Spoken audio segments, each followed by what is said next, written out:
now call to order the June 2nd, 2021 Monroe County Board of Zoning Appeals meeting. You want to call the roll, Larry? Sure will. Bertie Garitas. Here. Skip Daly. You're muted, Skip. Here. Mary Beth Marchuk. Here. Margaret Clemens. Here. Vicki Sorensen. Here. Okay, we have all 5 members and a quorum. Welcome aboard, Skip. Thank you. And I did prepare an oath for Skip. If I can share screen, I will add it.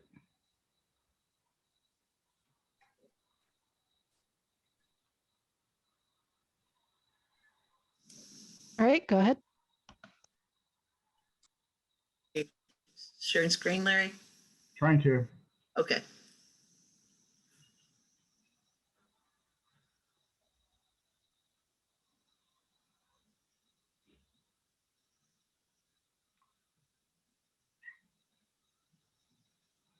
Just showing up now?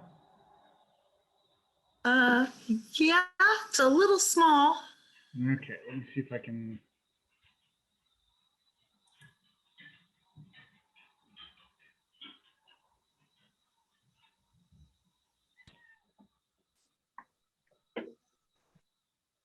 Larry, Yes, if you go to the bottom right of your screen, you'll I see.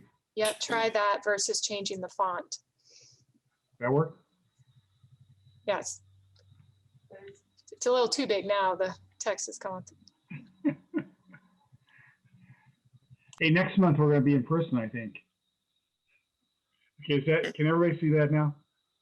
Yes. Okay, Skip, Okay. all Skip needs to do is just repeat the oath, and then we'll have him sign it at the regular meeting. Okay, you want to repeat the oath? Raise your hand and repeat the oath, or do I read it first, or does he just? He can just read it. That's fine. Okay, I'll let you read that, Skip, then. I, Skip Daly, do solemnly swear that I will support the constitutions of the United States of America and the state of Indiana, and that I will faithfully and impartially perform my duties as a Monroe County Board of Zoning Appeals member according to the law and to the best of my skill and ability. And today is the 2nd of June, 2021. Thank you, Skip. Welcome aboard. So Mary next Beth, week, should I do this for you, Mary Beth? there you go. Absolutely. Live long and prosper. Live long and prosper. Absolutely. As we will be going in meeting in person starting next month. That's the way it appears, unless there is some change and the governor amends the order. The governor's order that allows us to have fully remote meetings ends as of the end of June, and therefore will likely be meeting in person in the Net Hill room on the 3rd floor of the courthouse. We will still have meeting will still be available for applicants and citizens to watch and participate on Zoom. And there will also be an option for 2 of the members to participate via Zoom based on a resolution we approved at the last meeting.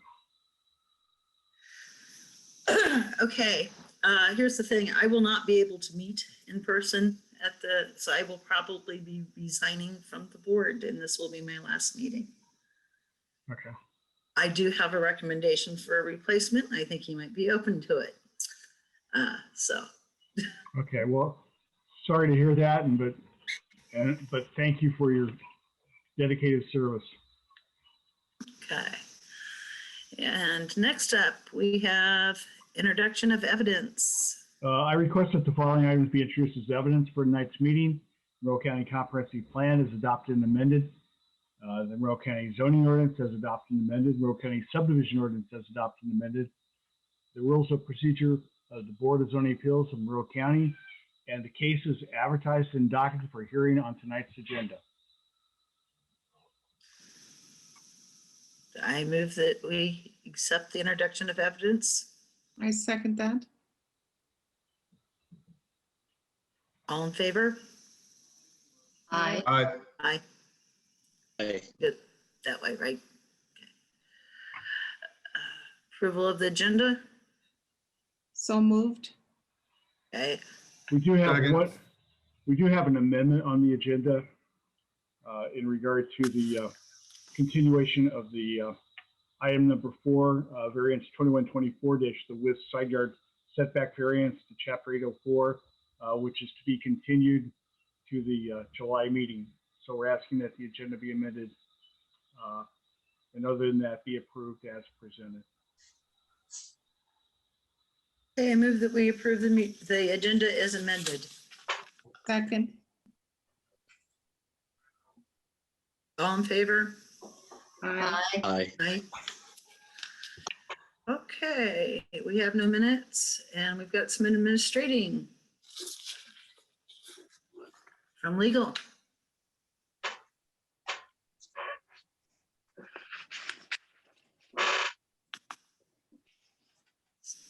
You here, Mr. Schilling? I'm Lee Baker. I'm here for Dave Schilling. He's on vacation.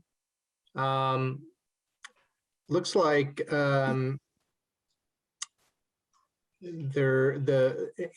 Larry, can you help me with this? It sounds like you all already voted on a resolution for electronic attendance at public meetings after the public health emergency expires at the end of the month. Is that correct? I may be confused with all the different committees we've had this resolution on. I don't recall voting on So I that. think we do need to do it for the Board of Zoning Appeals. Okay, I'm happy to give a summary presentation of what House Bill 1437 and means and how it works, if you wish. Has everybody read it? I would like to have it read, please. Thanks. Okay. Okay. I'll give you kind of a summary presentation of how the statute works, and then I'll be happy to answer any questions that you have. So the House Enrolled Act 1437 was signed into law. It codifies procedures for electronic meetings. The codification is Indiana Code Section 5-14-1.5-3.5. The procedures that are set forth in Section 3.5 are to be followed once the public health emergency expires, currently on June 30, to hold public meetings by the procedures set forth in Section 3.5. The BZA will be required to adopt a resolution setting forth its policy for conducting such meetings. The policy at a minimum has to comply with the requirements of Section 3.5, though the policy can impose stricter requirements.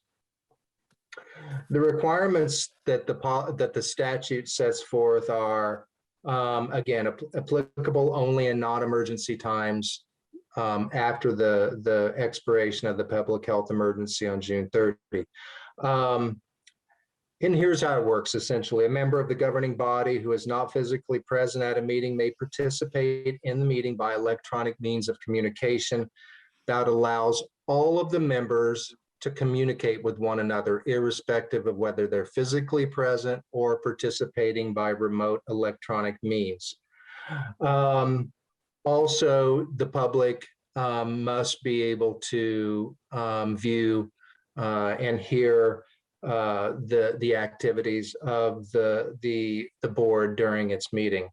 At least 50% of the board's members must be physically present to conduct public business. A member may participate by electronic means and be counted in the quorum. However, in order for the member to participate in any final action taken at a meeting, the member must be seen and must be heard during the course of the meeting. There are some exceptions to electronic attendance.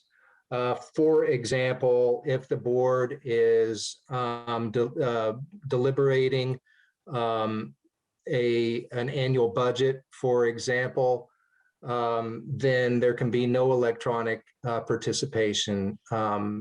To deliberate an annual budget, for example, the member must be physically present.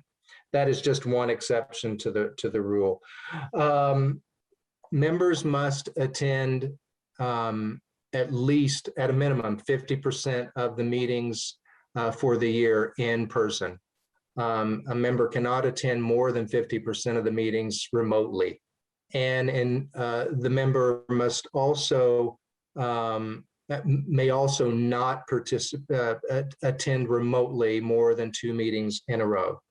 In other words, there can't be a third meeting attended remotely consecutive to 2 others previous to it. There must be a memoranda prepared following each meeting stating the name of each member of the governing body who was physically present, who participated electronically, and who was absent. It must also identify the electronic means of communication by which the members participated, i.e. Zoom, and also how the public attended and observed the meeting. All votes taken during the meeting must be by roll call. A technological failure during the course of the meeting is forgiven for purposes of voting. It won't cause the meeting to fail as long as there remains a quorum of those in attendance. So that's kind of a thumbnail of the statutory requirements.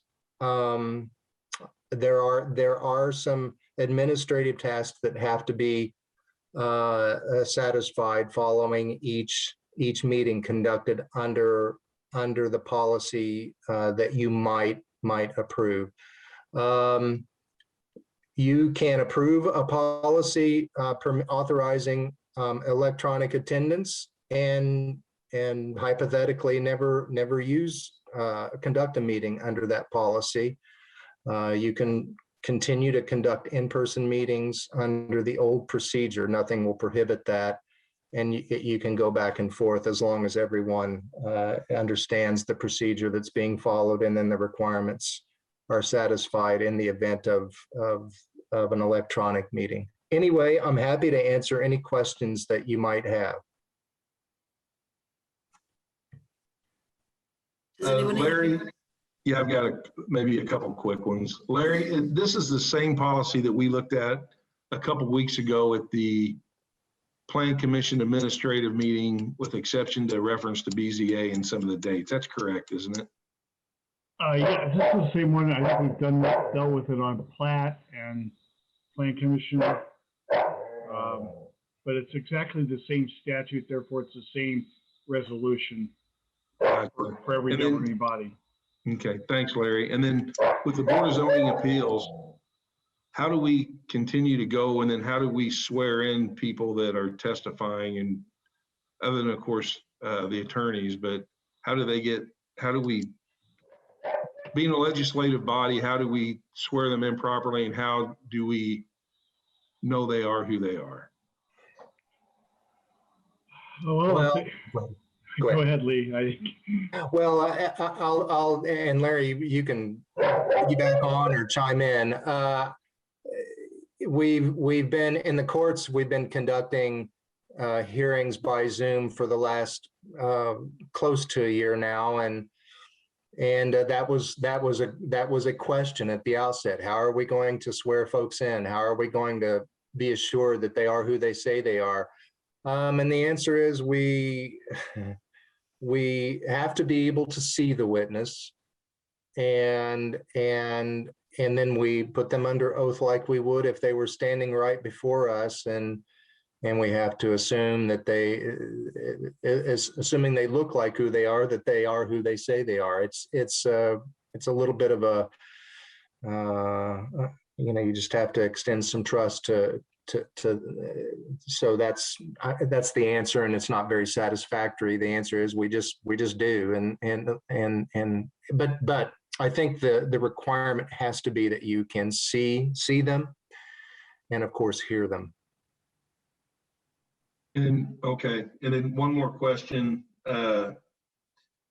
Lee, you made mention, or you stated a part of it where it says that the BZA members need to be visible. Was it for the duration of the meeting, or is it through some portion of the meeting? I didn't understand how that was read. Yeah, I think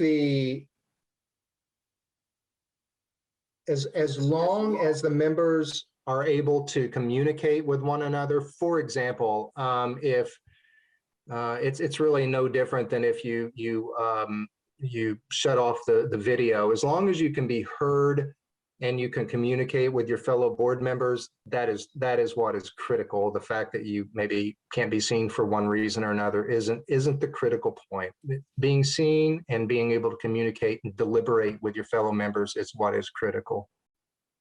Thank you. That's all I've got. You're very welcome. Any other questions?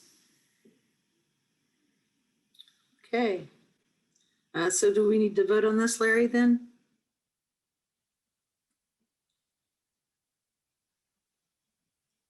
If we want to have the option of any member participating remotely at the July meeting, we need to vote on this option today.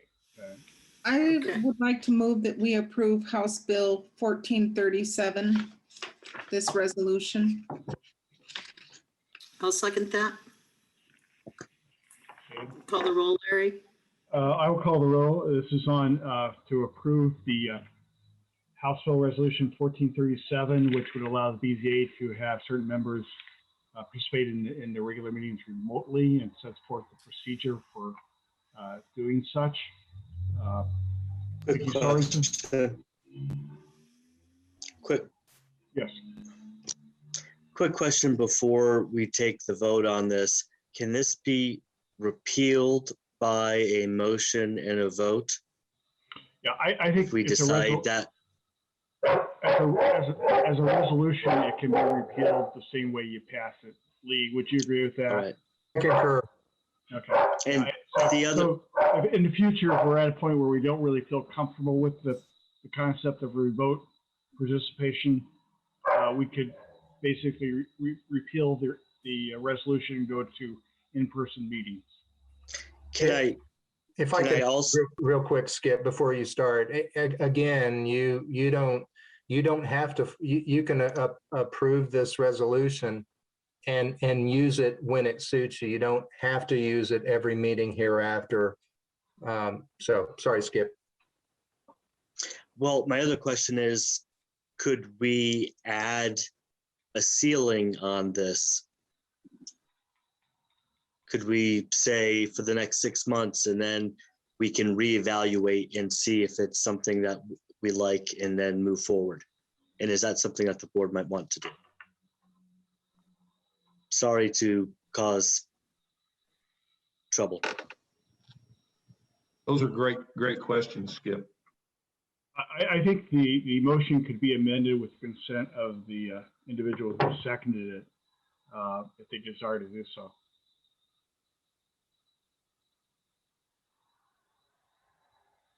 Could I just make a recommendation that staff indicate on their calendars in 6 months that we should review this resolution as per Skip's request? We can do that now. Okay, thank you.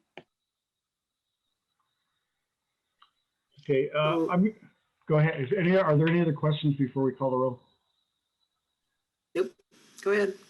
Okay. Again, I'm calling the roll on the resolution to adopt the procedure set forth under House Bill 1437, which will allow remote participation by members of the Board of Zoning Appeals. A vote in favor is a vote to adopt the resolution. Vicky Sorensen, Yes. Margaret Clemens, Yes. Mary Beth Smarchek, Yes. Skip Daly, Yes. Bernie Garitas. No. Okay, the resolution is approved by a 4-1 vote. Okay. All right. We have, I'm sorry, one more quick question. So we just approved, as far as I understood, a 6-month trial of this? We approved the resolution, and administratively, we requested that staff put on their calendar an opportunity to revisit this in 6 months. We can put that, we will put that on the agenda as an agenda item in 6 months, Skip, so we can have a new motion at that time. okay. All right, are we ready for old business? That's, first up we have, sorry, old business, and that is case number 2011-VAR-92, 2011-VAR-93, and 2011-VAR-94. And that's you, Tammy. Yeah. So we heard this case last month at the May 5th, 2021 BZA meeting, and the board made a motion to approve that ended with a 2-2 vote. And then right after that, there was a motion to deny, also with a 2-2 vote. And since there was not a majority vote, it was therefore continued to the following month, which is this meeting. There were 3 conditions that were discussed as part of the first motion to approve, which were as followed: the provide an erosion and drainage plan to be reviewed by the MS4 coordinator. Number 2 was to stake a 125-foot setback for the lake, Lake Monroe. Also stake the pool excavation area and install silt fence for inspection by planning staff prior to any construction. And third was any disturbed areas be resodded rather than reseeded or as recommended by the MS4 coordinator. I guess my question here for you all is that we do have a 5th member, and I'm not sure if they had a chance to review. The staff packet did include the link to last month's meeting with the 45-minute, it was a presentation, discussion, kind of a testimony. So I'm wondering if staff needs to do a full presentation tonight to get the facts out there for the record and for our newest member, Skip, to understand, or do we want to do an abbreviated or just jump into any of the new items that have been submitted since last month? Skip, did you get the chance to watch that meeting? I did not get a chance to watch the meeting. I read through all of the notes, the 87-page. Yes, that was an So old in a- school. Okay. Okay, I will, So, you just went on mute. so if you would like to run through an abbreviated, and I could, I Sure. would feel comfortable with that. Okay, that sounds good. Sounds like you are familiar with it though, and that was a heck of a report. We're trying to slim down our reports now, and this is one of the ones that's just a lingering dinosaur from actually 2020 when this was first filed. So let's see. So this petition is a request to construct a 25 by 55 foot in-ground swimming pool with a concrete patio that totals 1,375 square feet within the 125-foot setback of Lake Monroe, which, and also there is questions as to if there are restricted slopes under Chapter 825 and 804 buildable area criteria. The petitioner has worked with staff and has done some maneuvering of the pool to pull it back out of the 125-foot setback. We do want to note that our ordinance says that setback disturbance from lake bodies, it's not just like the structure, it includes any construction. So any earth disturbance that should happen within the 125-foot setback or restricted slopes is also what we're reviewing here, not just the structure itself. So We did review that there were environmental constraints of Lake Monroe last month, and the purpose of the Chapter 825 ordinance that protects our drinking water source. It is located off of East Hardin Ridge Road and currently zoned forest reserve, and is in the comprehensive plan managed lands. This is right next to a federal park, and you have to drive through the park in order to access this, this residential area. And then we saw this once before back in November of 2018.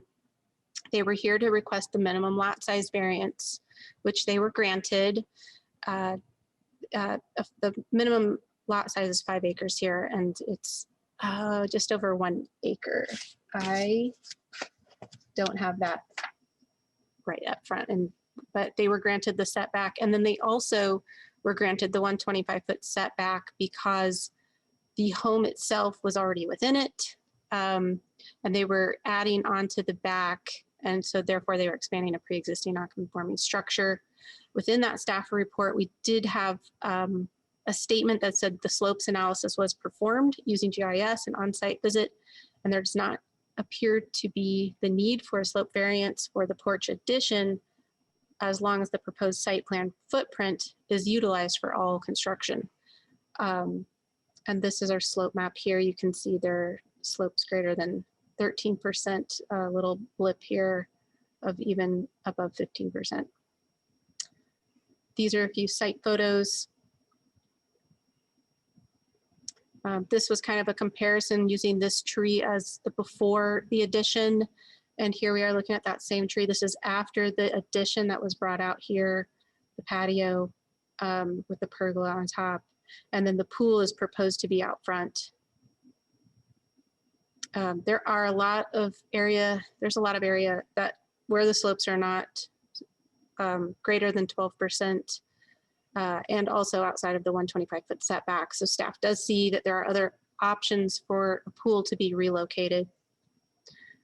This aerial shot was taken just by chance while there was construction happening. The porch had not been added yet. The pool was here, but this was within the steep slopes. They did not have any erosion control up during this time. And so we are taking some concerns as to what the pool situation would look like this time. Again, another aerial view, and then this is Fairfax Beach. So you've got the peninsula that pops out right across from here. Included in your packet was the petitioner letter, what was submitted for the swimming pool application. And then staff took one of their site plans, which I think there might be an updated one now, and showing that this is connected to sewer. So we don't have a restriction for septic system, and confirming that with the health department that they're not on septic out here. Michael, Carmen, we did a lot of email exchange. There were several items that were submitted with regards to the pool's site planning and slope analysis. And just coming through here, this is stating that all slopes in the pool area are under 13.5% according to this calculation. And the slope restriction here is 12%. So that is above and beyond the Eco 1 regulations for slope disturbance. Also, you know, it's using best available data. I believe that we're not sure what happened once construction happened, as far as there has been disturbance now. We can see that in the aerials. So let's see, this one zoomed in. It shows the addition that they did with the patio and doing a little bit more slope analysis, showing 13.5%. Again, I'm just showing our LiDAR layer. This is the best available data that we have with 2-foot contours, which is what staff is going by. And then staff had made the recommendation to deny all 3 because basically with finding C, that we feel like there's other locations that this pool could be located to that don't, that the construction would not encroach into that 125-foot lake setback. And also, I believe finding A has to do with scenery. So the 125-foot encroachment kind of gets into that sort of visible. How is it visible? I do want to say that just today that staff received 6 photos from the petitioner, and I will let the petitioner's representative present those when it's his turn to speak. But I'd be happy to answer any questions on my portion first and foremost. Does the board have any questions for Tammy? I do. Tammy, could you show us on the picture of the property where you guys think the pool could be, that would still be in a safety area, that they could see people swimming in the pool? Right. So part of it's a hardship that when they came in for their site plan back in 2018 and then obtained variances back in 2018, they hadn't really thought through their whole site design that included a pool. And because the sewer comes in here, there is this location, there is, I believe it comes out this way. There are other locations that this pool could fit with the patio. They might have to reconfigure their patio and porch and lawn chairs a little bit to be able to have total visibility, I guess. Okay, thank you. Any Andy, further could you- questions? Could you go back to the, one of the drawings that we can, maybe you can mouse around where the addition was done? Yeah, that's a great one right there. So is it right off that wood deck back to the lower right? That's the area that was added on, and the existing house. And the patio, yeah, with the And the pergola patio. and the stairs. Mhm. Right. So when was the original footprint built? Do we have an idea? Was it a 20-year-old house or a 30-year-old house? Any idea? It was prior to 1997. If, you know, that's in the older staff report because we completely reviewed that during the original. This is what the footprint looked like before. And if you need me to, I can pull up the property report card and look for that. No, that answers my question. Close enough. Thanks, Tammy. Mm-hmm. Yeah, Any further question? Skip had a question. Tammy, my question is, when was the 13.5% slope ordinance issued? Is this something which is in the last 10 years? Is this something which has stood since the test of time? Yeah. So Chapter 825 is the environmental constraints overlay for Lake Monroe. And the purpose of it is to preserve our drinking water source, to try to make it last as long as possible, because it is a reservoir and those tend to fill in over time. So we try to protect it from sedimentation and erosion. And they've put in these, you know, whoever created this back in 1997 when it was adopted, there was a meshing of government and local IU professors that worked towards creating these layers. So area 1 is protecting slopes that are greater than 12%. Area 2 are protecting slopes greater than 15%, and area 3 is 18% slopes. And then in 2015, the county passed some ordinance language that restricts structures to not encroach into slopes greater than 15%. And that's countywide, but it's a little different because you could still put a driveway through that. You could still put, you know, grade your slopes and that kind of thing. So does that help? My follow-up, it does. And my follow-up to this is, what has the county's structural analysis of any potential damage that might have been done since the house has already been encroached upon that 125-foot mark? Has there been any damage, or have we shown that we're good and clear? So the house was built prior to 1997. I can pull that data up and we can pull that exact data. Okay, so that it's was grandfathered in. pre-existing. Yeah, Okay. we call that pre-existing All right. non-conforming.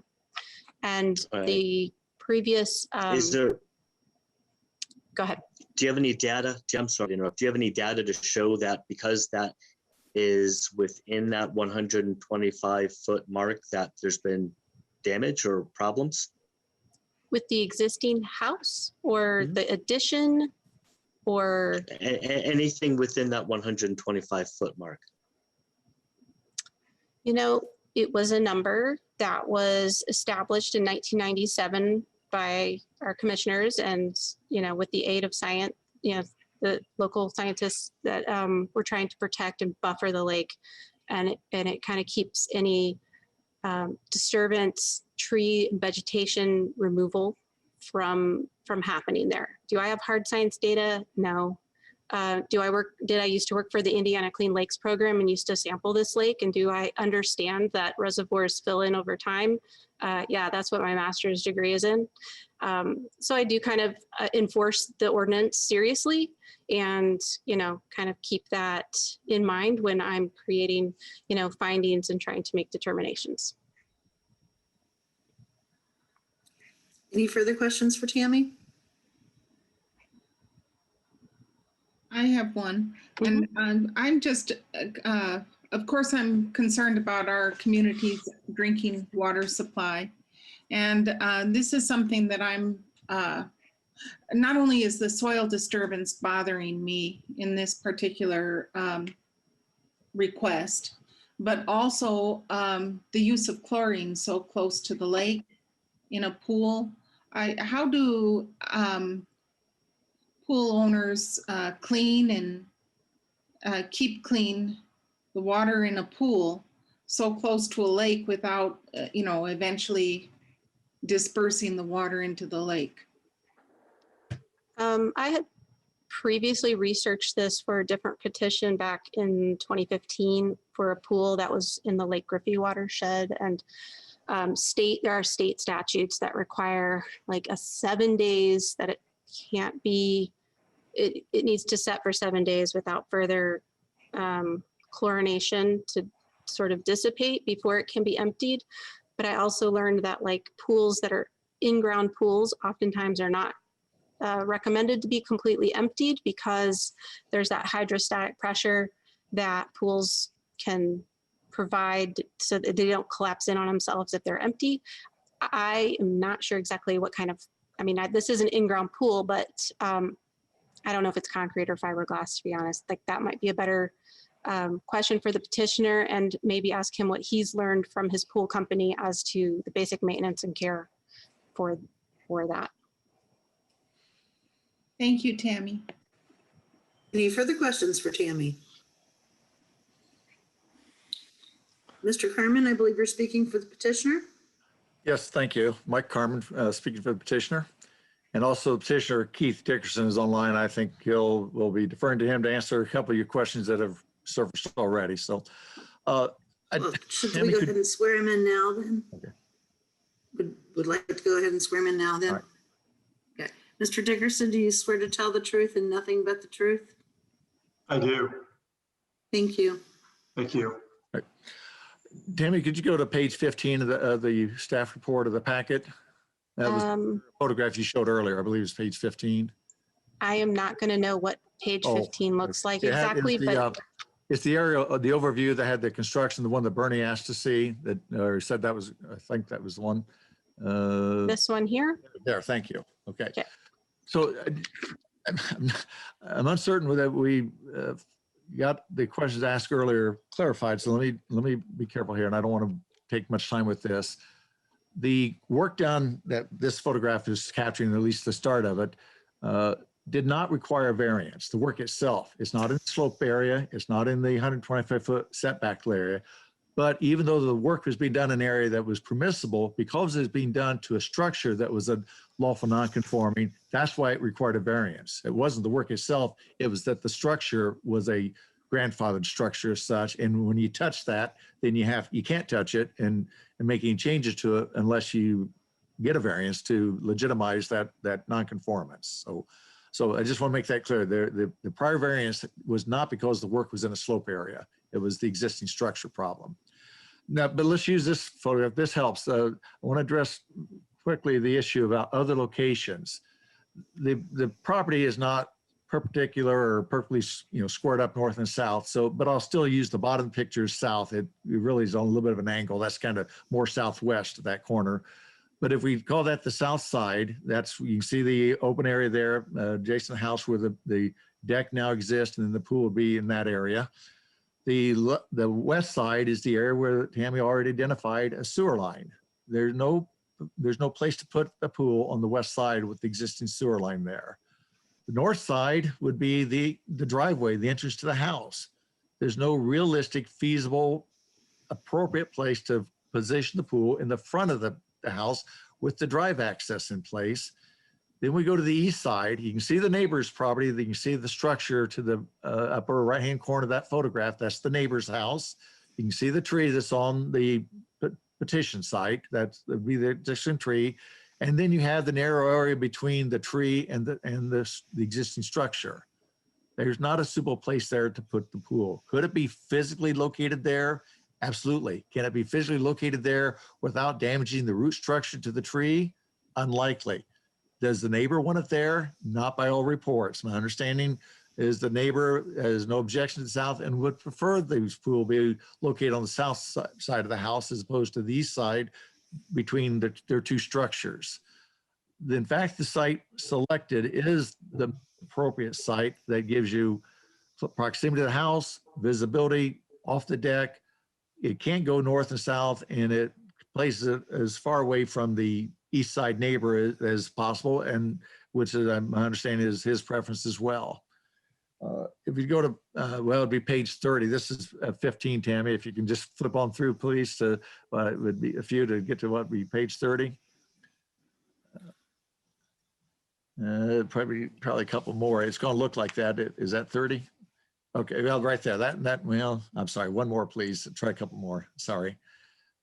Let's see. Well, that's fine. Let's just stay right there. That's fine. Thank you. I can make use of that. And it'll go back there. Oh, this one has a pool. Okay, there's the pool on it. So the original petition, Tammy said there'd been some movement of the pool, was further sliding, I would say, northwesterly up in the corner, but that put part of the pool in the 125 foot line. You can see, it's tough to see on this one, but it put part of the pool in that 125 foot line. Sliding the pool southwesterly or southeasterly pulled it out of that 125 foot line. That occurred after this variance petitions were first filed. This is Todd Boardman's work from Smith Design Group. He's provided several of these drawings that all look very similar. I'll tell you why in a moment, but moving the pool, we believe, eliminated the need for a variance on the 125 foot setback. Even Tammy's presentation has acknowledged the pool's out of that. She has some concern that construction would get in there. And we're going to talk about construction. This is not a grading type construction. This is an excavation process, not a grading. There'll be no bulldozer or anything or blade coming through. It's going to scrape the ground to make room for the pool. It does not need to be graded. It'll be excavated out. And that's important because the soil disturbance then automatically becomes below grade. It's not at grade where there erosion is just below grade, and everything moves upslope from there. And we're going to show another photograph talking about that in a minute. But Todd, with this one and several others, was the issue came up once before, and I believe as with discussions, Tammy, some concern about these grades and the contour lines. Are these real? Are these basically artificial? Have they been changed over time with prior construction? And that question was put to Todd Borgman, and he did several, and they're all in the pack. You see several variations of this drawing. And what each of those were trying to demonstrate was the existing grade at different times, different years, different stages of construction, not trying to demonstrate that the grades have not changed. They remain today what they were before construction ever started. Now, we can't go back even before the year of the house, but certainly with the deck and anything that has been done at the house starting after 97 or 98, there's been no alterations of grade. They remain what they were. Then when you look at the grades that Todd did, and well, if that's page 30, it just, mine's a lot clearer to see the line. The contour lines he used, the elevation lines, are 1 foot intervals, not 2 foot, which is more typical. That's showing the 120 foot line on, it's not showing the pool in there, but Todd's using 125 foot, and what it ends up with the pool, the area of entry beyond the 12% slope line is a small wedge that in the corner. This now is really oriented north and south. So we have the point of the, what would be the point of the pool. It's just not showing there, Tammy, I'm sorry. Is it this pool one here? Yeah, that one's good. The point of the pool there, that right in the corner, right above her cursor, is the south end of the property, or toward the south. And it's just a wedge there. If you can see on your hard copy, if you happen to have your staff report, your packet there, you see the contour lines. It's really two contour lines into that corner of the pool. It's just a small triangular wedge there, that south corner of the pool that intrudes. That's going to be constructed by excavating. Tammy, can the photographs I sent you earlier, if you could show those, please, if we can go to those. Right. Thank you. So a couple of views just to orient you. The view to the left, the one on the left is current lake view as it is right now. If you'd go out, as fairly recently taken. The one to the right has imposed in the view the pool. That you can see what looks to be a wall there. You can see where that fits in. That's been imposed into the photograph. So the left one is current and accurate. The right side photograph is manufactured to display the pool area. Next one, please, Tammy. So the thing we have here, these are reversed. The one on the right is current view. That's what it is now. The patio's in, the deck, you can see that. The staircase there, the deck, the patio, all that prior work has been done and is complete. On the left is that same photograph, but with the pool area imposed on it. You can see where that's located. The next one, please, Tammy. So this is an aerial, the overview, the one on the left, the one on the right is the piece of equipment, this mini excavator that would be used to do the work. The one on the left is an aerial photograph that puts the pool into it. So you can see how it fits relative to the structure, the green space, the tree that's there to the left, which is that tree I showed you earlier that borders between the neighbor's property and the petition site. So what we're talking about and what we're trying to do with this mini excavator is the work will not be done down into the slope area. It reaches out, it excavates, goes down, pulls it back out, and never goes further into the slope area. It excavates down into the soil, not grading across it where it creates that bare dirt erosion problem.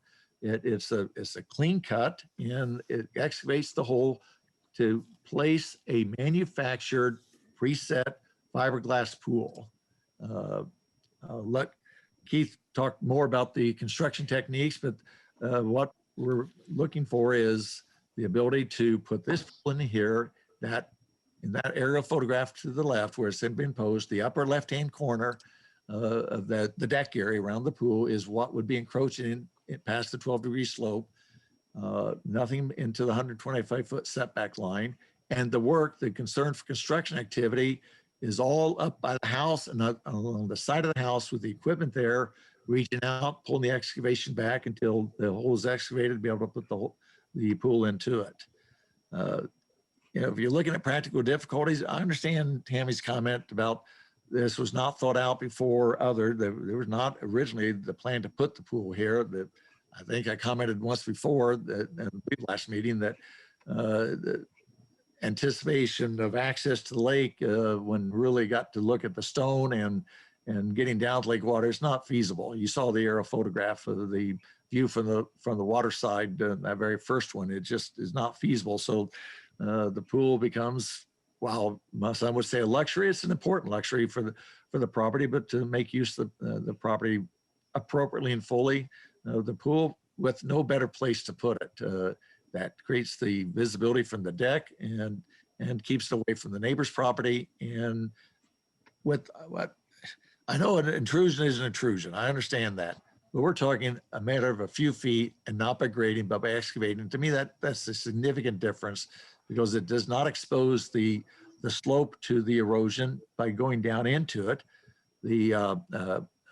One of the conditions that had been discussed before, that was, I believe, when there's the motion made before, was the drainage and erosion plan in coordination with the MS4 coordinator that would ensure the appropriate Safeguards, well, we believe that we're not going to allow for encroachment by the excavation method, but the safeguards that the MS4 coordinator would ensure were approved as part of the erosion control plan as part of this would be an added layer, whether that's, there is an existing straw bale silt fence line still in there. It's down close to the tree line. You saw that. You can see it in that aerial photograph a little bit. You see a little bit of a dark line that runs along the perimeter of the grass area, a few feet inside it. That's the existing silt fence that's been there and maintained there until everything is done. I would not be surprised if MS4 coordinator did not look for an additional row of silt screening up closer to the pool excavation site, whether it's going to cause erosion or not. It certainly is a reasonable safeguard, and I would not be surprised if that's not a condition.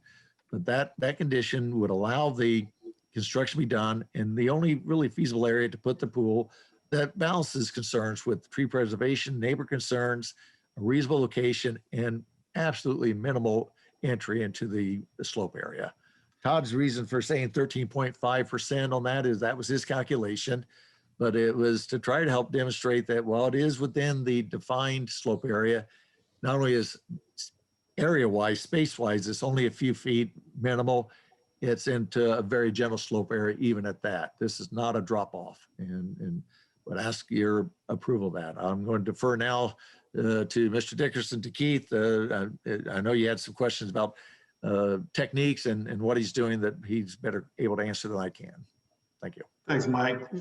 The big thing here with the mini excavator is that pool will actually not be built until October. What will happen this summer is the retaining wall will be built months before the pool goes in. So the wall facing the lake and the wall that abuts the 125-foot setback, that retaining wall will be put in with the mini excavator. So what will happen is an 18-foot bucket will be put in, that wall will be put in. Therefore, it will be impossible when they come in to put the pool in, there will already be a retaining wall barrier, so nothing can get over the retaining wall and erode anything. So really, the only construction anybody has to worry about is the retaining wall that's going to go in today to make sure that no erosion can happen later when the pool's installed. When the pool's installed, they, like Mike said, they will come with an excavator and they will excavate ground. We talked about that. They will haul that ground away. A crane will come in and set the pool.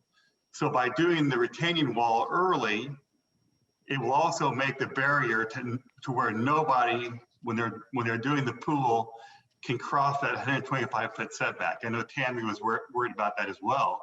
There will be a wall there where there was no reason to cross that wall. So we're doing everything possible, you know, first off, moving the pool out of the 125-foot setback.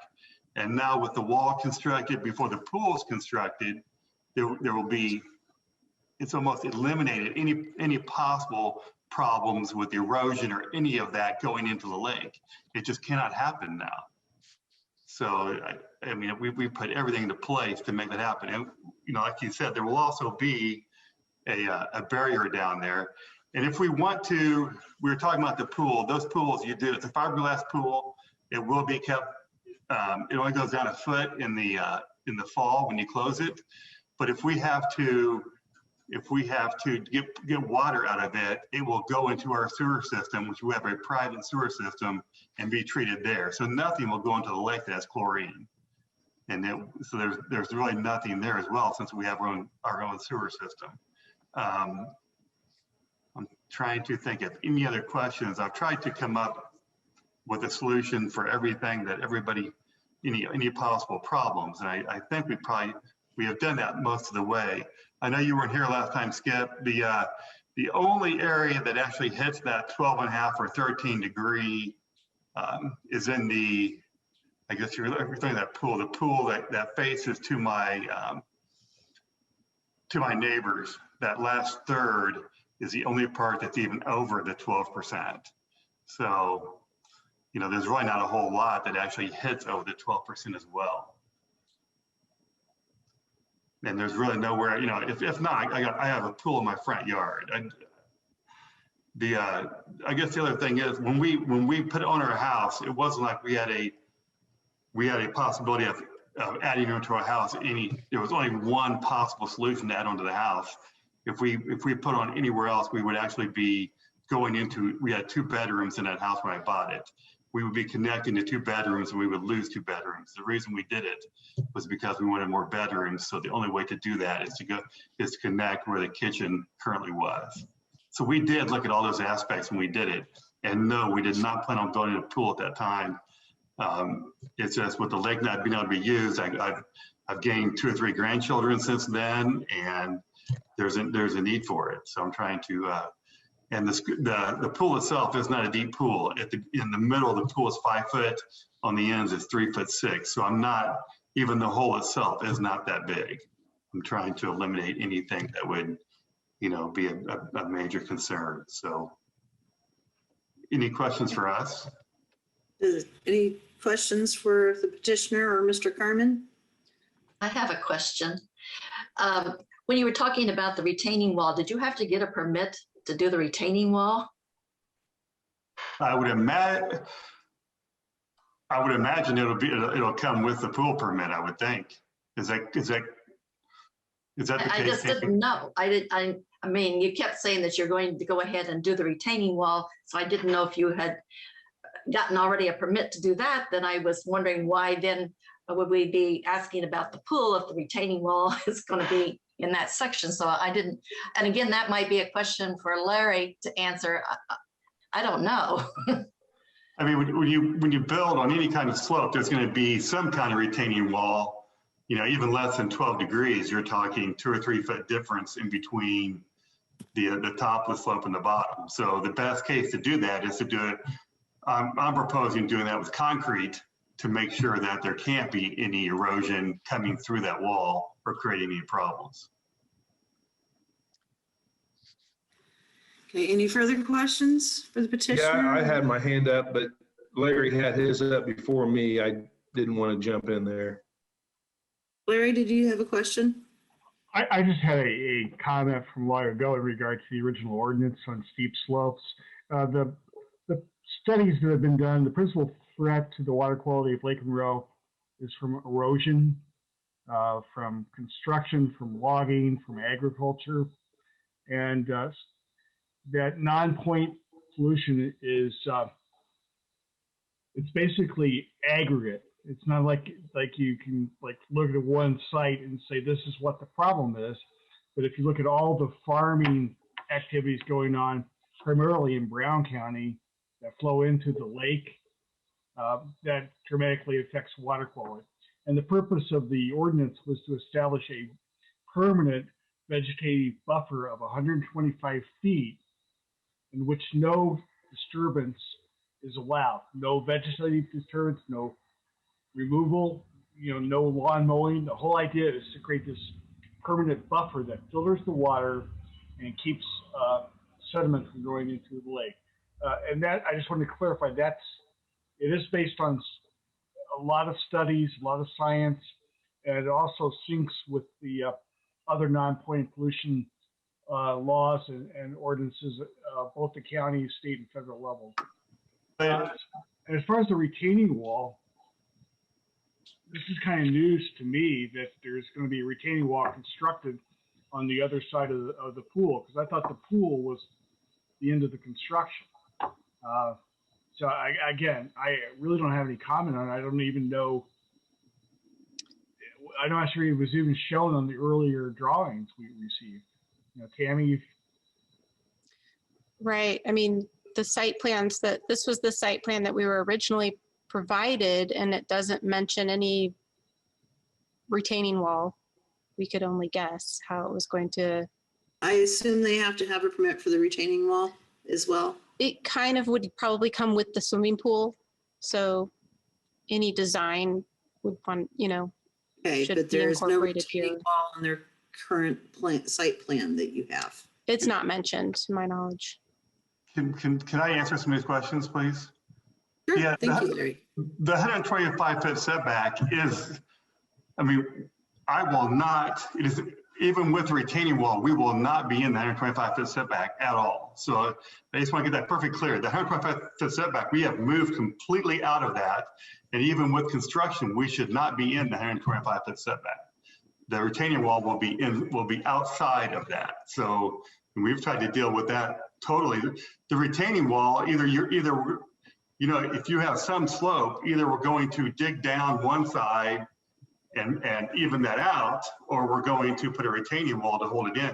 The retaining wall, to me, everybody I've talked to, is the best solution because it keeps everything, there's no possibility of erosion if you have a retaining wall. If I dig down, then I'm creating something that could erode. So with a retaining wall, there's nothing that can come down on the other side that could possibly erode. And it actually gets rid of, if you have grass, fertilizer, anything like that, that will now be a concrete with a pool. So with no erosion and nothing coming off of that, it's actually a better solution for the lake in the long term.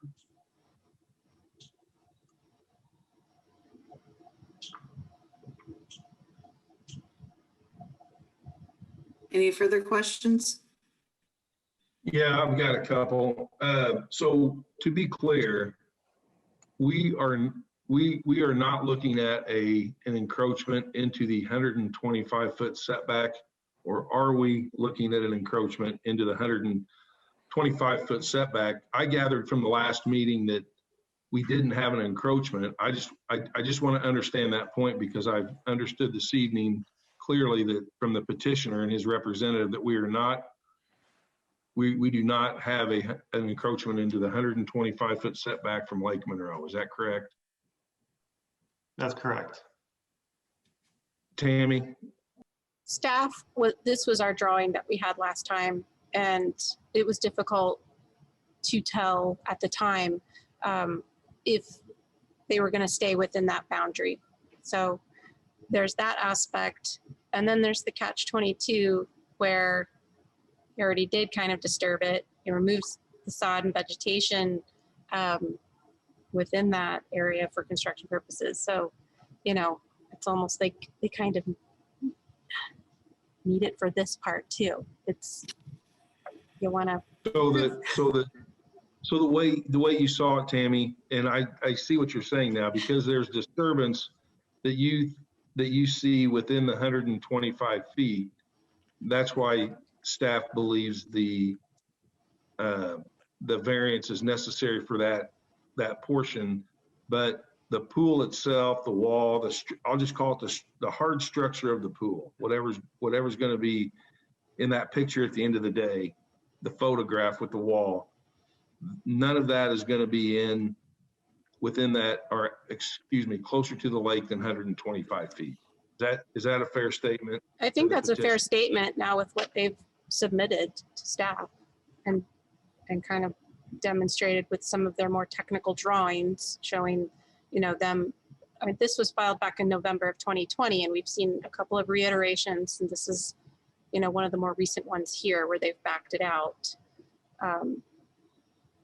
But having had testimony stating with the mini excavator and how they were planning to work with that, I can see that. But then you also have to kind of think about what was done in the past when they were doing the original addition as well. It's confusing. And the reason why I suggested that motion, because I wasn't clear last month on the 125 feet, but I just wanted to put in a stopgap by saying that 125-foot setback be physically staked and the erosion control fence be placed along that setback. So when the building inspector and the MS4 coordinator went out, there was a physical barrier from the excavation. That was my thought process and I didn't do a very good job explaining some of that. I apologize retroactively, but anyway, my point is that was something I was unclear of. So thanks for clarifying that, Tammy and the petitioner. The other question I got is, Bernie, I think those conditions are appreciated by staff. I mean, I think that makes a lot of sense should the BZA approve the variance. okay, and then thanks, Larry. And then the other question I've got is on that picture to the left, that is on that 13.5% slope that Mr. Borgman's measured and his measurements are solid. I wouldn't, he's a professional land surveyor and don't expect him to be in error. So we've got to look at this as that wall is either going to prevent I'll just say that's 3 to 4 foot tall. I don't know what it is, but that's either going to prevent that slope from coming out minimum probably 12 feet because it's a wall versus constructing a 3-to-1 slope, or a 3-foot additional cut on the other side. So the pool's level. You know, you want the pool to be level across the surface and with the concrete and kids running around it and whatnot. So the wall, I think, is, and I don't know if that was part of the original plan that we saw, but I think that that's a benefit, not just as a barrier for the excavation and the soil slippage, but I think it also limits and reduces some of the excavation that would have to happen. And then I think putting the wall in first, if we do have a motion to approve, that would probably be something that I would suggest that we put in a motion. And then the other thing I would probably look at is, as that excavation is being done on the pool, has the petitioner thought with his contractor the best method to extract the material and not stockpile it on the ground and have dump trucks waiting to put the material in the truck so it doesn't sit on the ground, and then you've got another soil disturbance area that you've created with the material in the pool. Has that been something that the petitioner has thought about, Mr. Dickerson?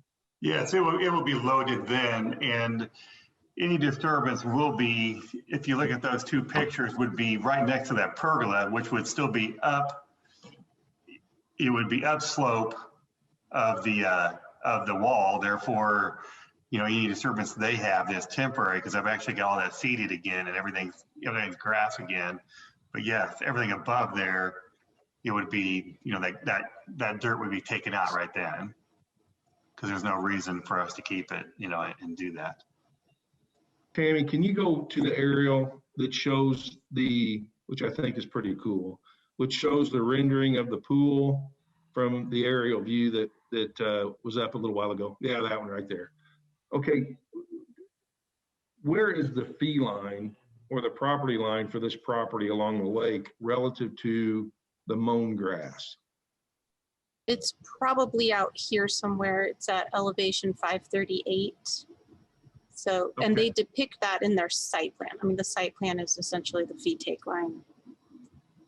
Okay. Well, I take that back. The property line is technically the fee take line. The elevation that I mentioned is normal pool elevation, which that is what the 125 is regulated off of.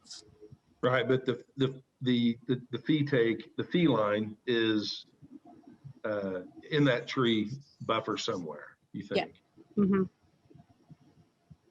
Okay, I think that's all I've got. Thanks for the indulgence. I think I would like to ask one question of the petitioner. You had stated that, you know, the pool water that you would have to drain off, you could get that into your, you know, sewer system. And I think planning staff would maybe appreciate seeing the physics of how that would happen and how that would be integrated into the existing system. I actually have a clean out going into the sewer on the other side of the house. I can just take a hose. I mean, I do it at my house right now. I would put that pump into that pool and just run a hose. It's probably 50, 75 feet over to that. So, I mean, I've got a clean out available to me right now to do that. So it shouldn't be a problem. Okay, that's helpful.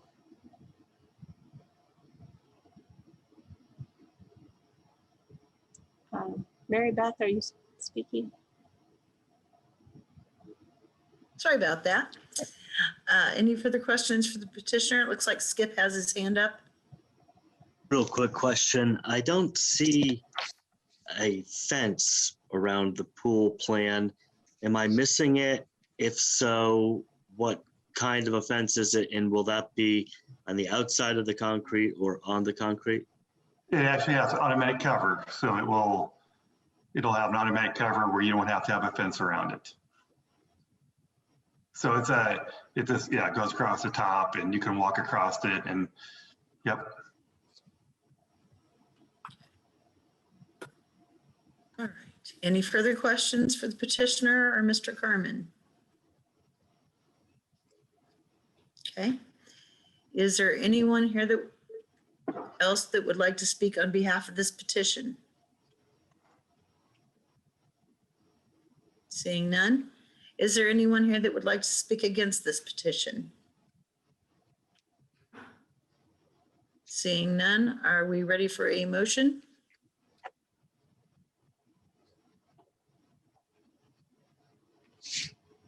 Bernie?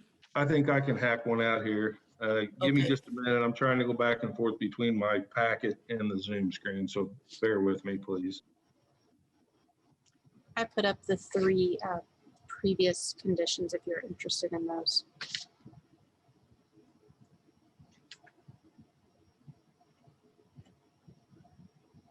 Okay, we're cooking with gas now. All right, in the matter of case number 2011-VAR-92, 2011-VAR-93, 2011-VAR-94. The request is for the design standards variance, chapter 825, lake setback due to the disturbance of the construction that's been showed to be the soil disturbance within that 125-foot setback. Design standards variance, chapter 825, eco area 1, and design standards variance, chapter 804, buildable area for slopes at 8041 East Hardin Ridge Road. I move that we approve the 3 design variances with the following conditions. 1, that the petitioner provide an erosion control and drainage plan suitable to be reviewed by the MS4 coordinator's approval. 2, that the 125-foot setback from Lake Monroe be staked and stake the pool excavation area, and that the silt fence be installed along the 125-foot setback for inspection by planning staff prior to any construction. That any disturbed areas due to this construction for the pool now, the petitioner has got, looks like a stable base now. Any disturbed areas due to this that are disturbed be resodded rather than reseeded, and inspected and as recommended by the MS4 coordinator. That the wall that the petitioner spoke of between the fee line and the house, that wall be constructed first and be reviewed as a part of the pool building permit. That there will be no trees removed between the fee take line, existing trees removed between the fee take line and the existing home.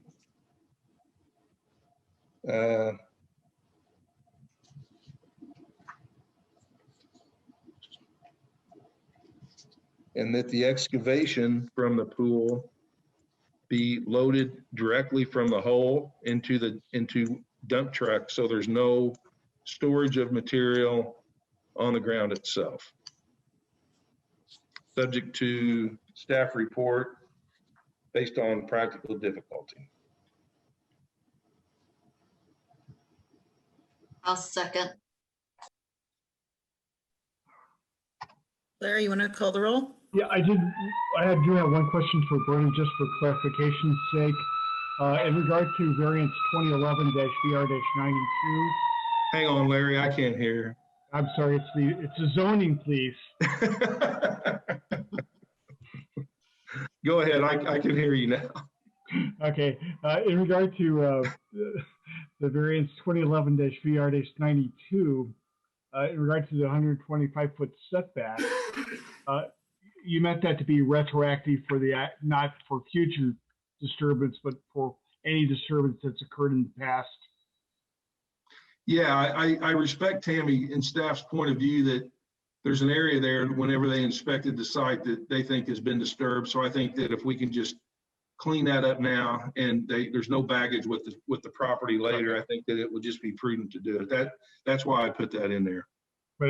But your motion would not authorize future disturbance in the 125-foot setback area. That is correct. Yes. Okay. Thank you for clarifying that. Okay, I'm going to try on this to repeat the motion.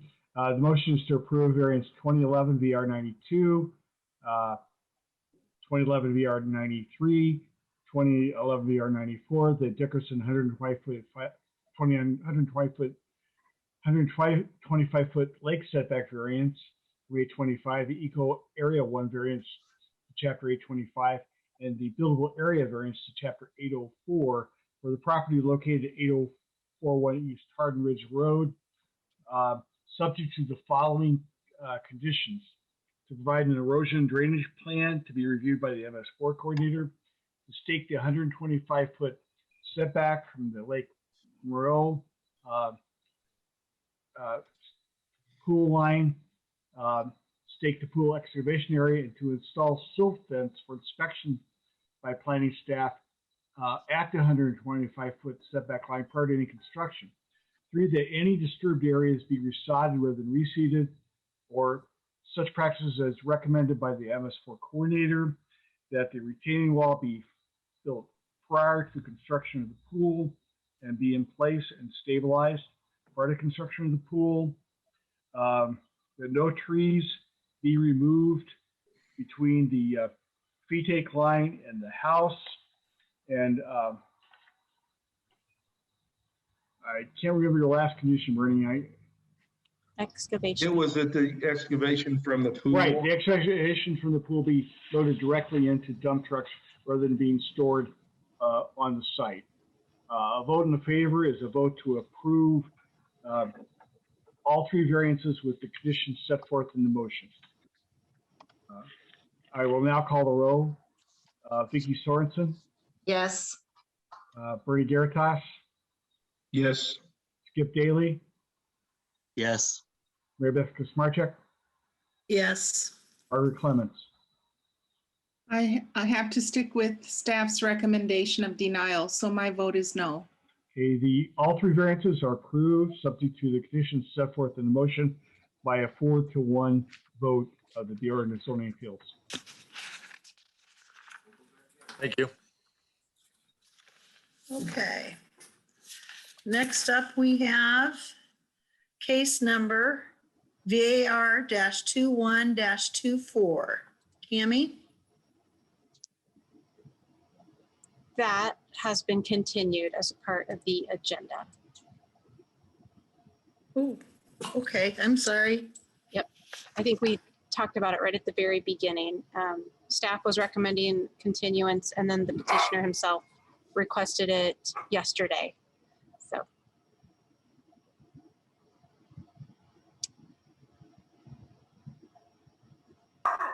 My apologies. Okay, I had the wrong one continued, I think. There were a lot continued this month. So. Yeah. Case number VAR-21-32. And case number VAR-21-32B. And this is having trouble finding it on Rebecca. And I will mute my dog now. Okay. Everyone can hear me okay? Okay, great. So this is a variance request to the minimum lot width requirement of Chapter 48, as well as a side yard setback variance request to the same chapter. This is for one parcel in Richland Township. It contains 2.5 acres. It's located at 2970 North Thomas Road, and it is currently zoned agricultural rural reserve. So in this zone, there is a 200-foot wide lot width requirement at the building line. And at the moment, there is an 88-foot minimum lot width. So this is prompting the first part of the variance.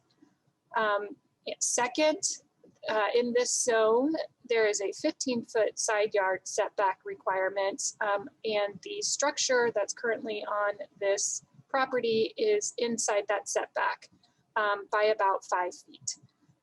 So the petitioner is requesting these variances so that he and his family can build onto the existing single-family residence a 20-foot by 12-foot covered, screened-in porch.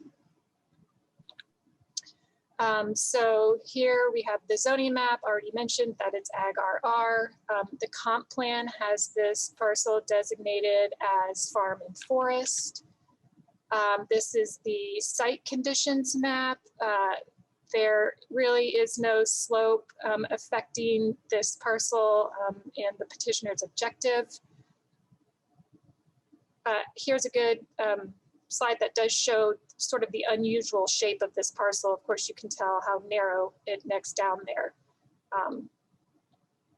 So here I have some site photos. The porch is being planned for the side of the house. So while the porch is not sitting in the setback, this existing single family residence is. So because the petitioner is developing the house further, and because the house is sitting in the setback, it's triggering the need for a variance request. So picture on the left is showing where the screened-in porch is planned.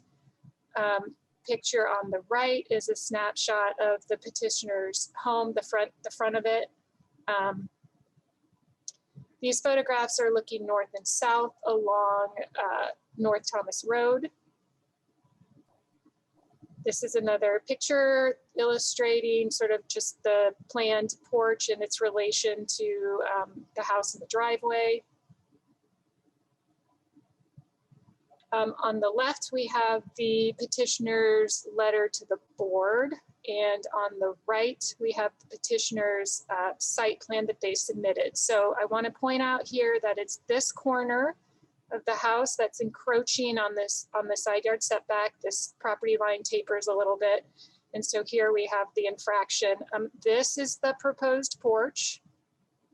And so the second issue besides the setback is the width. So we're not quite meeting the width requirement for this zone.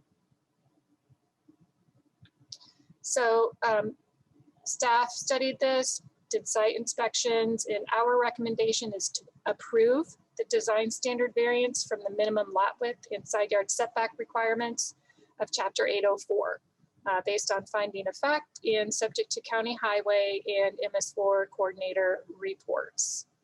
And with that, I'll turn it back to you all for discussion. Any questions for Rebecca?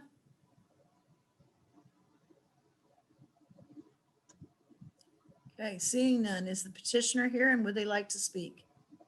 I am here. Don't really have a whole lot to say other than Thomas You don't Road's have to pretty, if you, well, Thomas you don't Road's have pretty to. busy. Our front porch is kind of small. It would Okay, I'm definitely gonna give have to us a- swear you in, sir, before you testify. Okay, Okay. Do you swear to tell the truth and nothing but the truth? I do. And state your name? Jacob Robinson. Okay, continue, sir.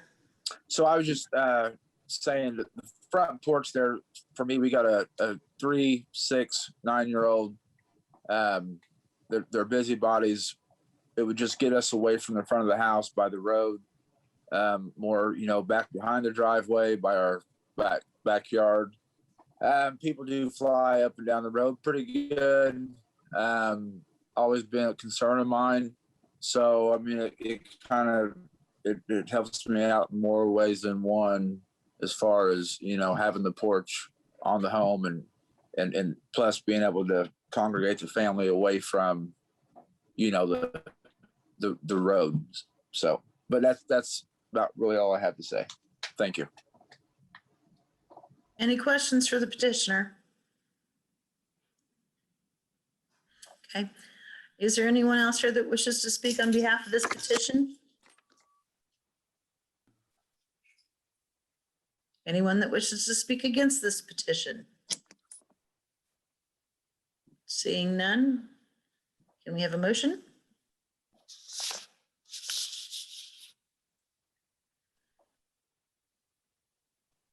I'll make a Any, motion. Go ahead, Vicky, you're on. Okay. Go ahead, Vicky. Okay, all right. On case number VAR-21-32A, minimum lot width, chapter 805, or 804, VAR-21-32B, side yard setback, chapter 804, at 2970 North Thomas Road, I move to approve the minimum variance on the minimum lots width and side yard setback. I'll second the motion. I'm gonna call roll, Larry.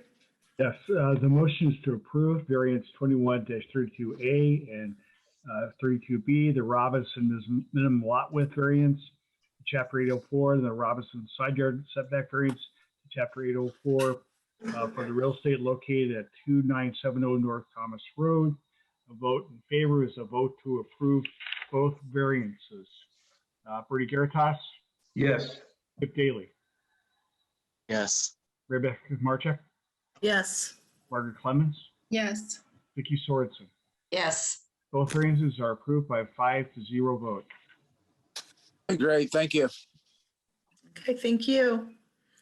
The next case we have is case number VAR-21-36. And that is Rebecca again. Okay, so here we're switching gears and are going to be discussing the requirements that come from Chapter 829. So this is a request to the karst and sinkhole development standards that are outlined in Chapter 829.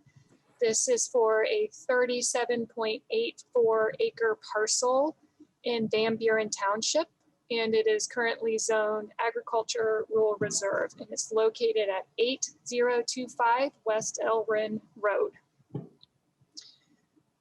So the petitioners are requesting a variance because they would like to construct a single family residence on the lot. And part of that construction includes the extension of a driveway. So what's going on here at this location is that the existing driveway at this parcel is going through a sinkhole. And so while the single family residence, of course, is not planned to be put in this sinkhole, the fact that they intend to extend the driveway to meet the residents sort of triggers the need for a variance from this requirement that there shall be no driveways located in karst areas or sinkhole areas. So current zoning is Ag RR. The comprehensive plan has this designated as farm and forest. There is some slope on the property, but that will not be impacted by what is being proposed for the proposed construction of the home. What I was trying to indicate here with the site map, which you can see here in the forefront, it's this contour. This is a closed contour, 814, and then there's a second one, 816.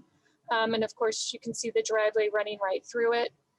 So that is the area that we're concerned about. These are some site photos. This is looking at the driveway entrance. In a minute, I will indicate where the sinkhole is, but essentially it's right here. This is looking up and down Elrin Road.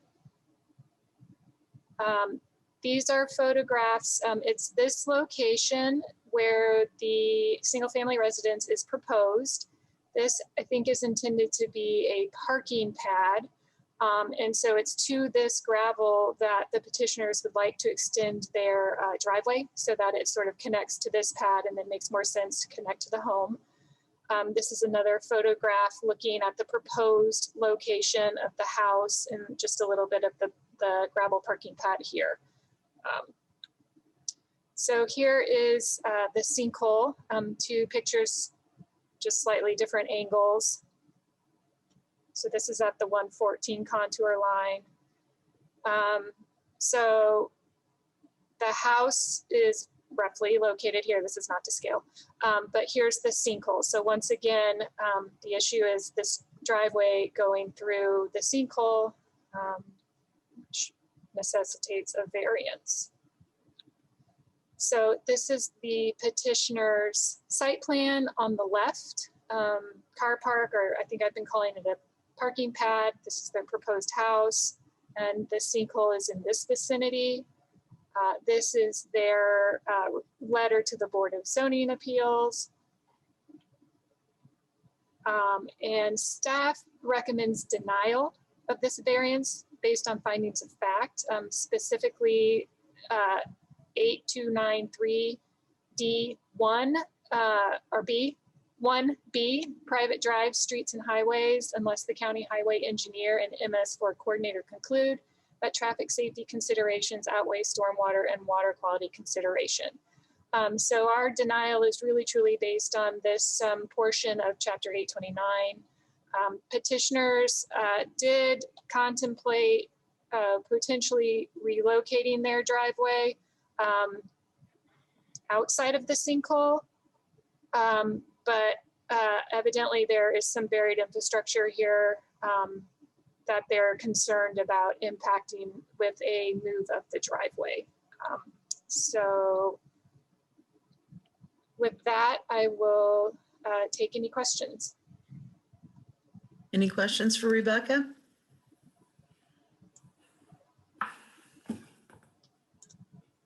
Doesn't look like there's any questions. Is the petitioner here and would they like to speak?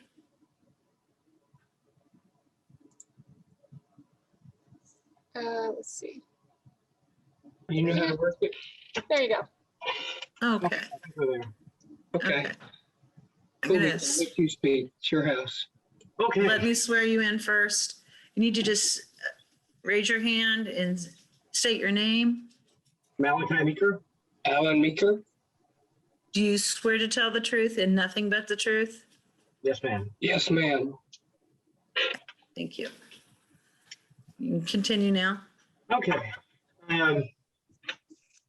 My thought on the driveway is just that that driveway has been in the same location at least for 60 years or so, and the sinkhole hasn't grown, and we're not moving the driveway closer to the sinkhole, just trying to keep it pretty much right where it was originally. We did do some grading on the lower side of the driveway closer to the sinkhole, just to help level things out a little bit. But other than that, I don't really know what to say. We have big trailers that have to come in there and go, and gravel trucks and cement trucks and things like that.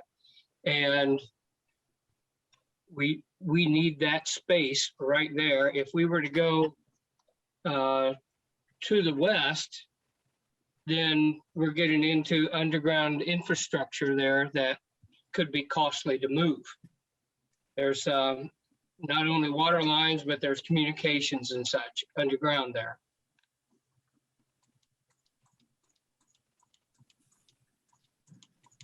All right.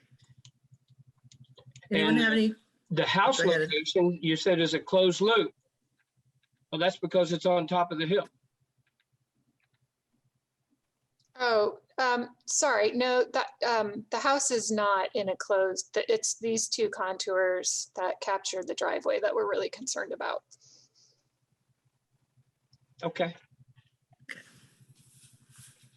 Does anybody have any questions for the petitioner?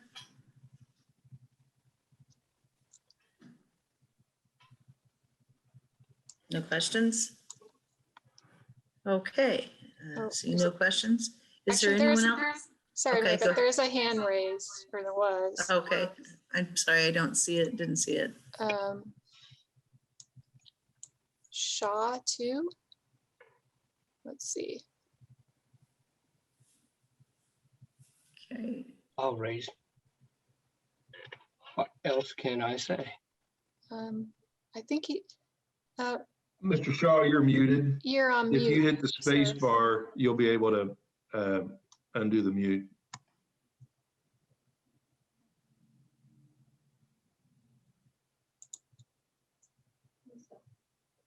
Can you hear me now, Yes. Bernie?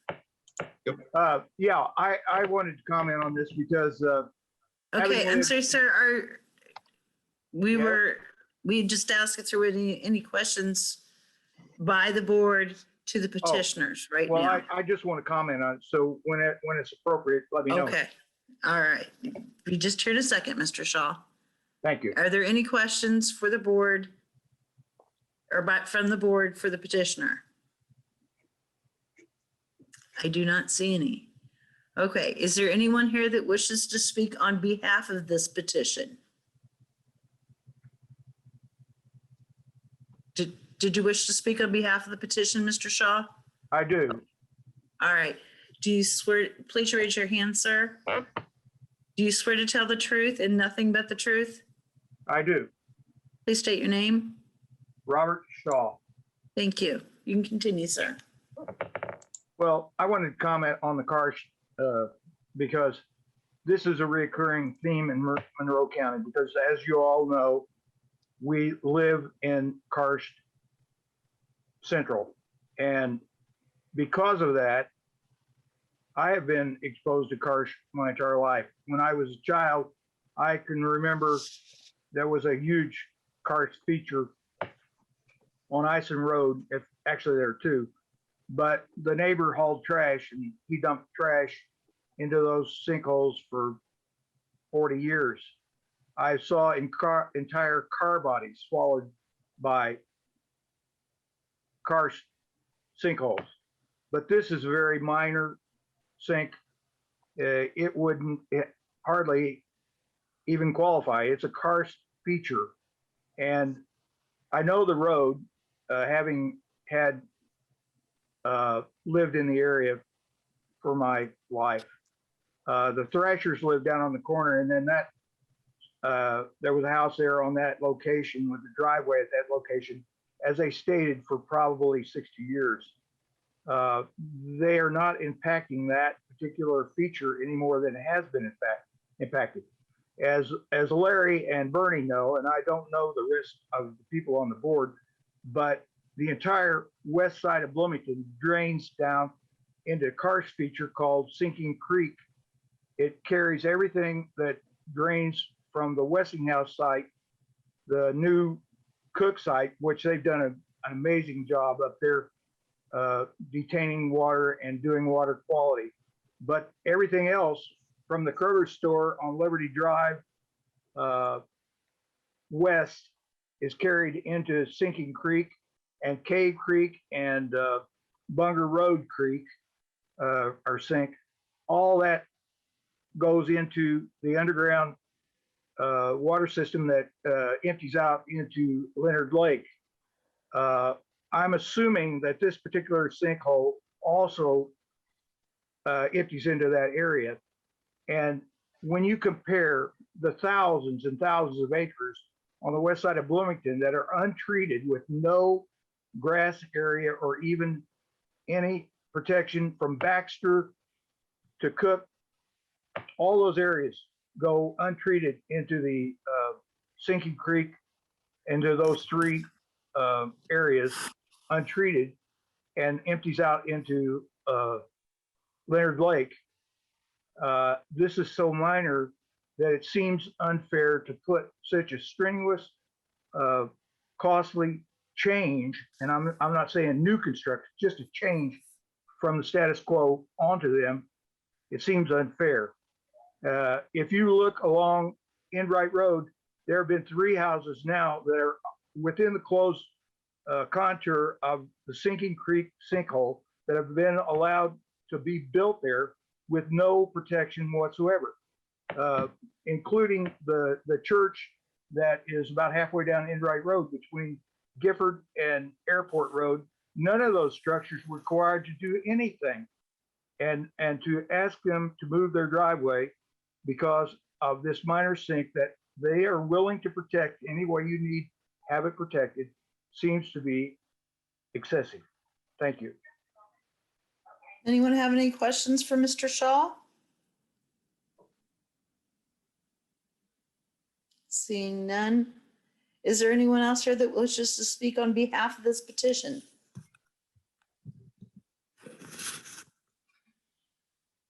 Oh, Mr. Meeker, did you want to speak again? Unmute. Yes, yes, please. Okay. The road itself out front is within the sinkhole.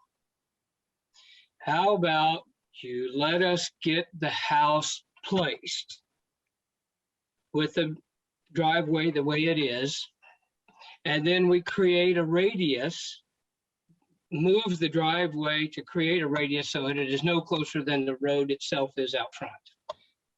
But we have to have the extra width of the driveway in order to be able to get our equipment on site to get this kid and his family into their new home. I mean, there's 30-some acres, just perfect for a growing family. Okay, I'll try putting there what we have to do to make this work. That's to do.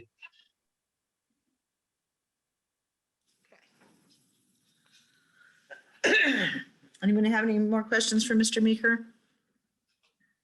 I don't have one for Mr. Meeker, but I've got some observations. Okay. Is there anyone else here that wishes to speak on behalf of this petition? Seeing none. Is there anyone here that would like to speak against this petition? Seeing none. Bernie, you said you had an observation? Yeah, I see the area. I used to live just west of here at 8787, and we lived there for 9 years, and it was a great 33 by 33 foot block house. It was awesome. Anyway, I drove past this property. I know the prior owners. They are good stewards of the land. They own the property all over, and the fact that this driveway doesn't appear to have sunken or deteriorated, being so close to what appears to be a karst feature, doesn't surprise me. I guess my only thought is I don't know that we are maintaining a benefit to the county if we have to move the driveway, do the earth disturbance close to the sinkhole, and then have to have a cleanup exercise and redisturb the driveway where there's potentially utilities and other subsurface anomalies that could cause that construction to be difficult and maybe not even useful. And then as you continue, if you would go further west where you see the sinkhole where there's a little bit of what appears to me to be a rise, then you're adding multiple feet of distance on the driveway. And it looks to me like that driveway was created so that it would go between those two trees. It just looks like a natural spot.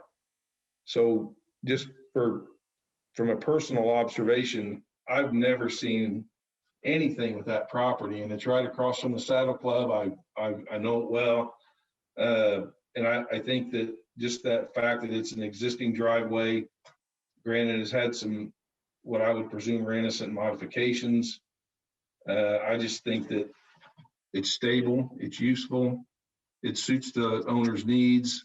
And I think that a cleanup and redisturbance probably isn't a net gain to the county. Those are my thoughts. Thanks.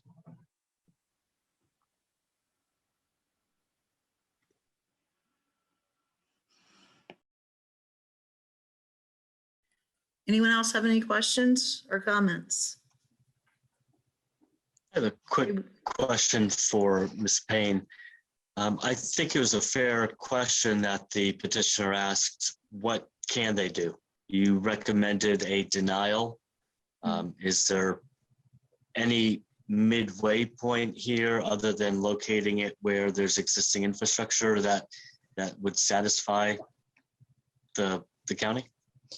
Well, that is a good question. And, we don't really have anything handy to indicate to us exactly where these buried utilities are. I believe they're there, I do think the petitioner is being truthful about that, but, without any sort of measured sort of plan indicating where the buried utilities are and, what sort of area we need to stay out of. I mean, ideally, if they could move the driveway, that would be, a good thing. But I think without knowing where those buried utilities are, we can't exactly say where they should move the driveway to. We just know that it would need to be to the west of to get out of those closed contours there, which would be in the westerly direction. Margaret, you have a question? You know how I feel about sinkholes, but in this particular case, I think the stability of what currently exists is compelling. And then what Mr. Garitas said about, creating less disturbance is also very convincing. And I think that practical difficulties have really been demonstrated here. And the owners of the property seem to be very conscientious about not disturbing the land, and they have a very strong business with needs. I think what they're proposing is better than other alternatives. So I just wanted to just state that. And, I think that there are practical difficulties and that alternatives would be more disruptive. So thank you. Is any more questions? Is someone ready to make a motion? I can do it. Thank you, Marnie. Okay, let me get up to my petition here, sorry. Okay. Okay. In the matter of VAR-21-36, sorry, I'm getting used to the new report. This is a variance for 812-6 standards for design. Hang on just a second, folks, I'm sorry. 812-6, is that correct, Rebecca? We're in 829. Yeah, so chapter 829. Okay, let me just make it easy. Case number VAR-21-36. I move approval of the variance based on the findings of fact. Staff report, I do believe practical difficulties have been met by the petitioner. I second that. I'm gonna call roll, Larry. Okay, the motion is to approve variance 21-36. The Meeker Carson Sinkhole Development Standards variance in chapter 829 for the property located at 825 West Aaron Road.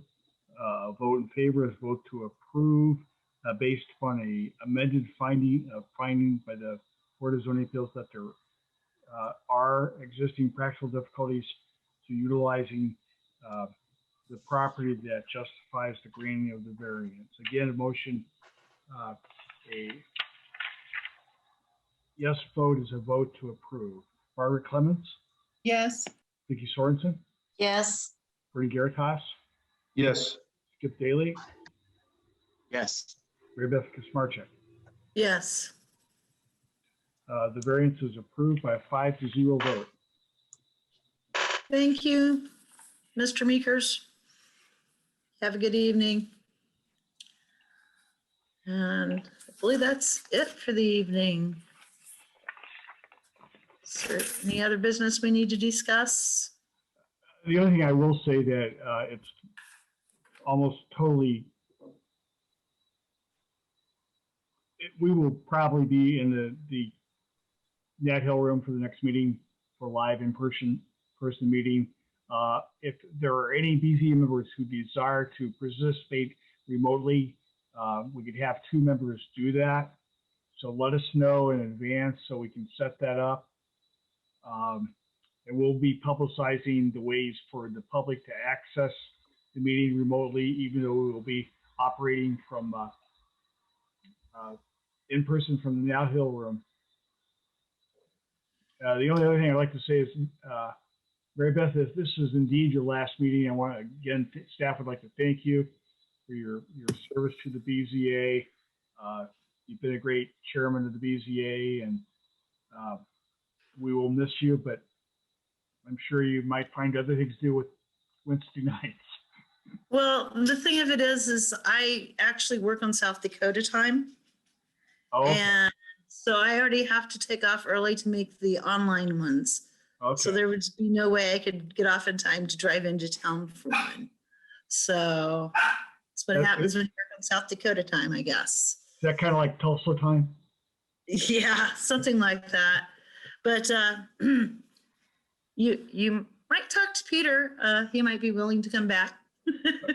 Okay. Well, Margaret, I'll definitely say that you've done a great job, and it's been a pleasure to work with you on this board. Thank you. I'm going to miss you all very much. Yeah, I'm going to miss you too. I just love your background and what you've done for the community with everything you've done with the Star Trek and how you've highlighted even our courthouse. It's just wonderful. So we'll Oh miss. yeah, that's one of my favorite pictures, without a Yeah, doubt. I love that. Yeah. But okay, well, May I go on the record as saying thank you as well for what you've done for the community, Mary Beth, and good luck to you. And I'd also like to say thank you to everyone for welcoming me for my first experience here. I hope I'll serve everyone proud. I'm sure you will. Everybody have a good, I guess, a motion to adjourn the meeting is in order. We don't want to go. Motion to adjourn. Second. Okay. Okay. Everybody have a good evening. Okay, thanks, everyone. Ciao. Thank you.